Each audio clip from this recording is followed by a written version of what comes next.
En 2019, l'Église d'Allemagne a commencé un processus synodal et à cette occasion, le pape François a écrit une lettre. Ce document, le pape François donne le mode d'emploi de comment mal vivre la synodalité. Quand j'entends les gens parler de la synodalité, ils décrivent très exactement ce que François appelle à ne pas vivre et à ne pas faire.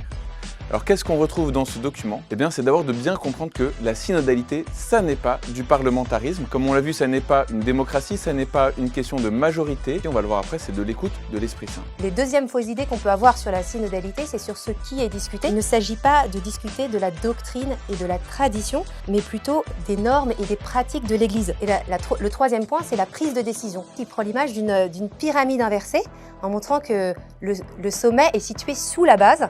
Donc la base, c'est le peuple de Dieu, mais ça ne veut pas dire qu'il n'y a pas de sommet en fait. En fait, le sommet de la synodalité, c'est bien l'écoute du pape qui exerce un discernement pour l'Église.